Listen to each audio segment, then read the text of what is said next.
All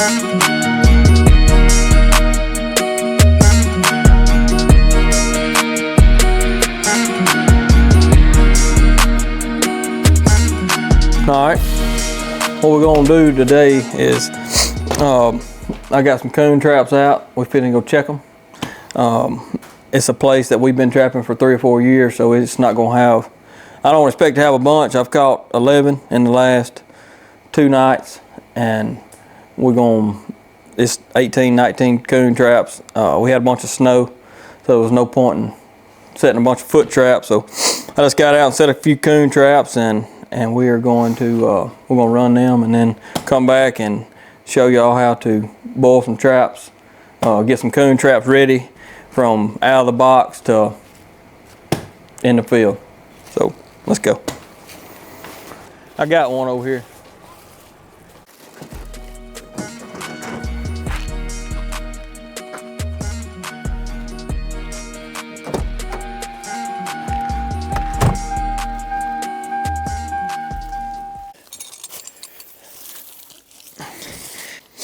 I take these Brent, a lot of people don't use these marshmallows, but I take these marshmallows and these Duke traps because they're one-way triggers. Yeah.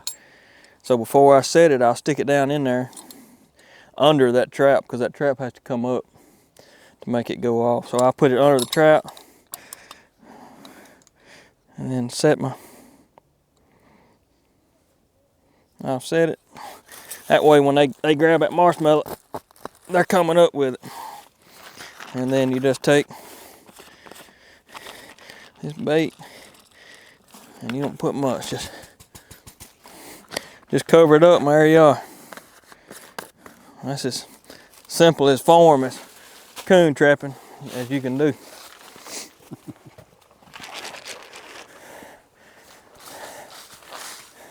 And so it don't leave a lot for seed. Yeah. I guess you get a handle on it after a while. You get a handle on it, and that's.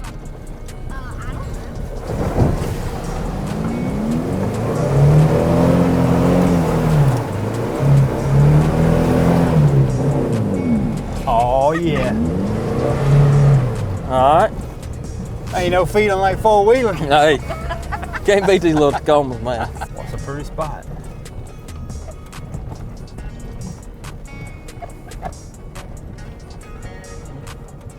They ain't today. That's good though. I mean that's what you want, really. What you want. What we done right here? We've been pouring corn out, or people in the hunting club been pouring out corn for deer here all year, and they have about quit. So I come in here and I put this double set on this. You can get these stakes, and we'll talk about that in a little bit. But I just drove a stake down and put me 2 traps on it and then one off to the side. And I had one right down here that the coon got off. There was a trail coming in this corner of this field.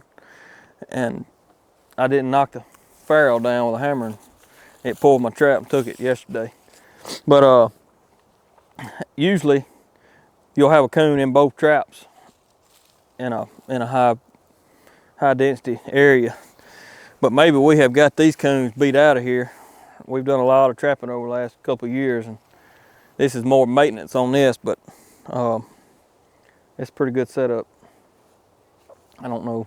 So a lot of times you have multiple. It's not uncommon to have 2. Yeah, a lot of times you'll have a coon in all 3.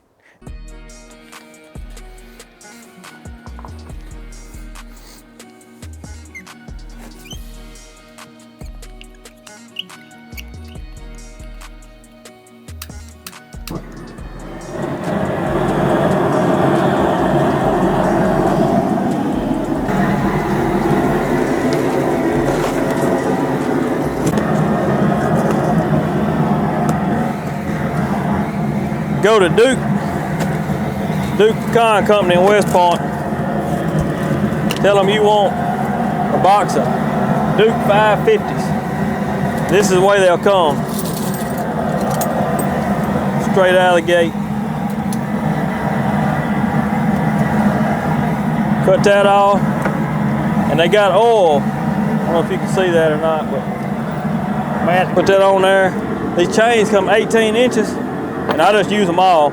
I used to cut a few links off, but I just use the whole thing now. Put that on there.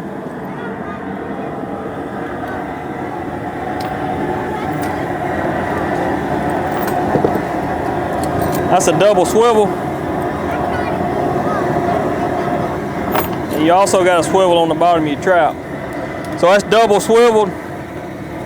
They can't spin out of there. Can't spin out and it'll be in the ground that far. That's what they'll have to work with. Don't ever drive your second swivel under the dirt, because then you won't have but one. You want both of them for it to pull around. And then these are finished here, ready. But you see that? That's that full metal jacket stuff. Yeah. So it gives it that clear look. But that's sealed. That's sealed and ready to go. That's sealed, ready to go. This whole box. Come out straight. I always take a pair of pliers, put it on the table, and just bend them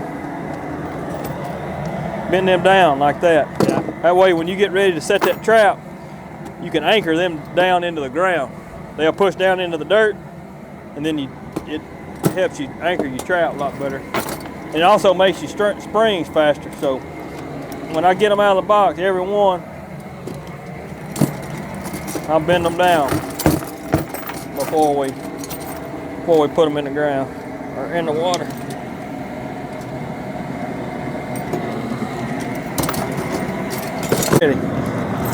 I don't put anything in my water at this stage. I just boil them.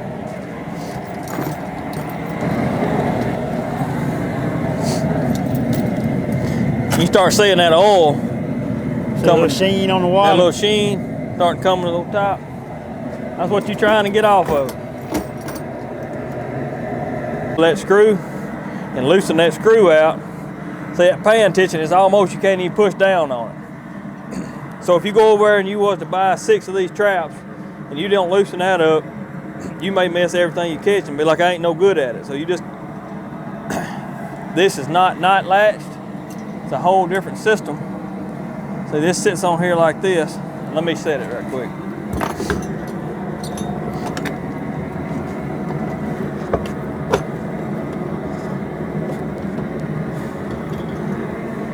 See that pan? Yep. If you can see it sticking up above the trap, you want that pan to lay flat. And always, so when you're working it down, that's as far as you can get without it firing. You put that in the ground, it's sticking up. That needs to be level. And if you don't get in there and night latch that, then it ain't right. So you can, that sets off. You get these, this is a Duke Pro 550. People, it's gonna get serious. So these, they come night latched, pre-night latched. You set it up. All right, you see it's up now. Loosen that, pull it down.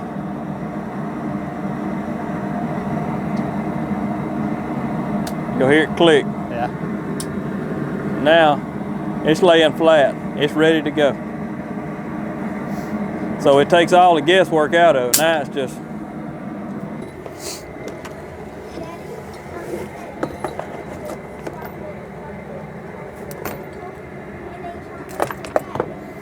this is 1/8 cable, and I take it and I get my arm length apart.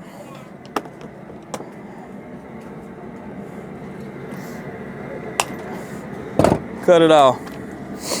And you can order these 1/8 ferrules and double ferrules. So I'll take one of them and one of them. And that's it. 2 of them, 1 of them. So I run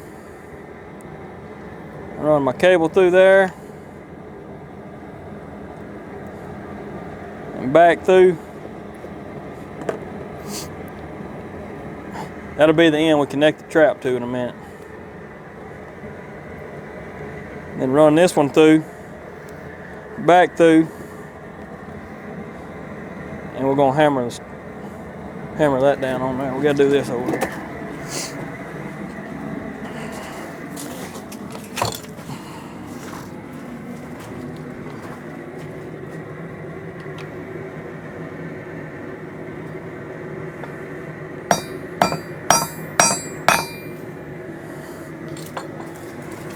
All right. You'll pull this tight. All you want to do is just make a connector.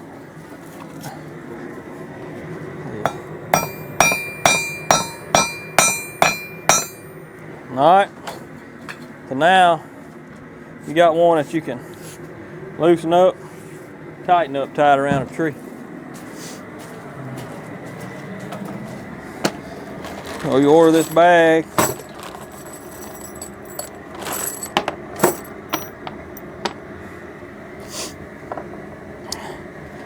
Come to the end of the end that you made just a hook to.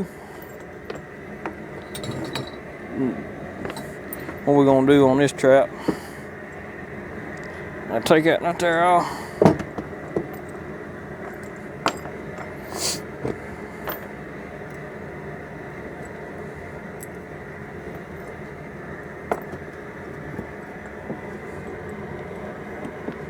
I suggest ordering a pair of these J-hook setters because they make all the difference in the world. And then on this one, you just run that through, hook it to there, hook it to your trap.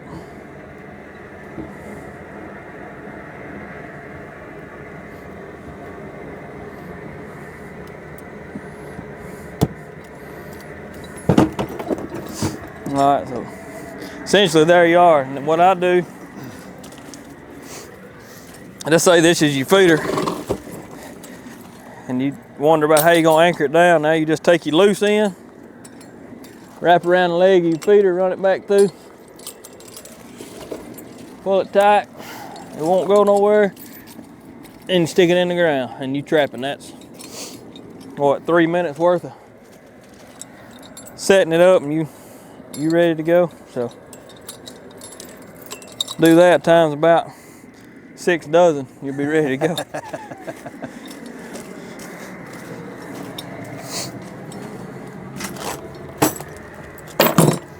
And that's the Duke dog proof out the box. That's what you do. That's Duke dog proof out the box. That's how I do it. That's the simplest way that I have found to do it. So you can pre-make these cables, then you can take them off and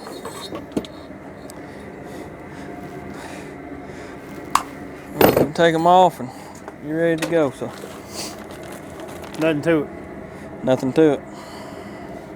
Just repetitive.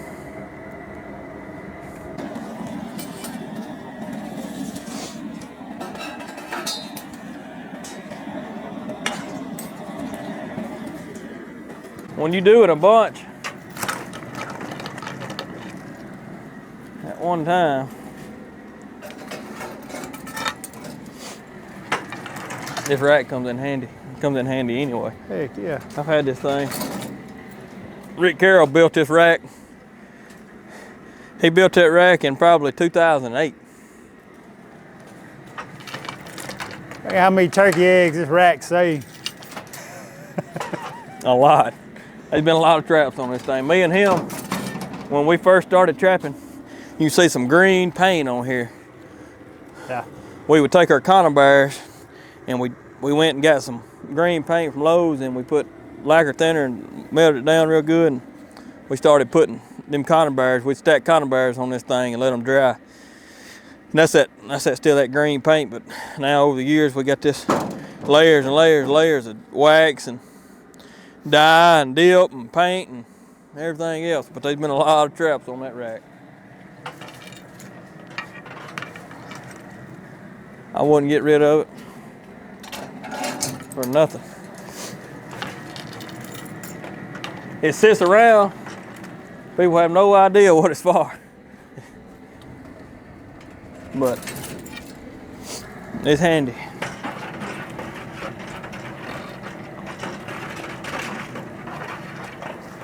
I'll do all them. So that's the real story behind trapping, though. Isn't it? That's the real story. The That's prep, all the prep work. what everybody don't see, but it's this makes all the difference. I mean, if you're gonna be successful at something, you gotta be prepared. If you ain't prepared, you ain't gonna be successful. So what's it, January 19th, 20th right now? January 19th, 20th. We'll have sets in the ground now to probably the end of March, or maybe March 15th this year, turkey season. But Yeah. we'll still trap some during turkey season, but we'll be checking traps every day from now to sometime end of March, and then it'll be turkey season. This is the work. This is the work. You get prepared, and then we'll throw that in the truck. There's probably, I don't know, there's nearly 3 dozen in that box. And I'm just guessing you can't do this effectively if you're not organized like this. Like No. if you don't like the way you got your bait. No, your when traps. I load my truck like this, say, this is my bait. That way I don't run out. Yeah, this ain't no hobby. This ain't no hobby. We doing this is. That's what Kevin Kistner says about golf. This ain't no hobby. You gotta be prepared.